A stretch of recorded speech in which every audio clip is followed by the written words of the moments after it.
Assalamualaikum warahmatullahi wabarakatuh. Jumpa lagi kawan. Udah pada lama kita nggak jumpa karena kita nggak narik kawan. Nah, jadi ini si bule udah kita bawa pulang karena dia berantam kawan. Jadi nggak bisa kita lepas di kawanan kawan. Jadi kita bawa pulang ke kampung.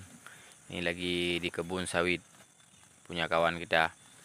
Ini cukup banyak rumputnya kawan ini. Nah, jadi dia gemuk kawan. Ini dia. Ini si bule kawan. Ini udah pada sore kawan.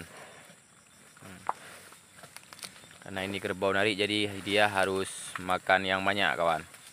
Biar tidak kurus kawan. Ya.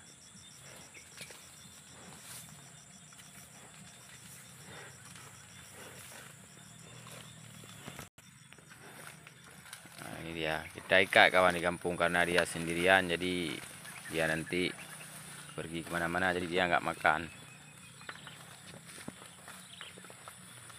Ini udah pada sore. Ini gemuk kawan. Nah, tengok udah besar.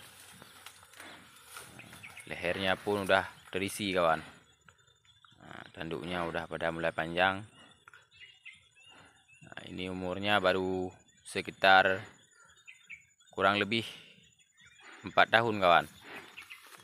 Ini dia.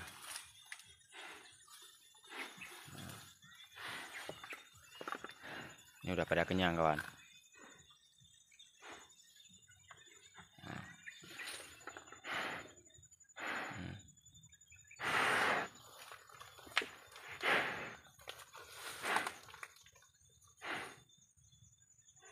Bagus kawan. Ini kalau tenaganya subur kawan.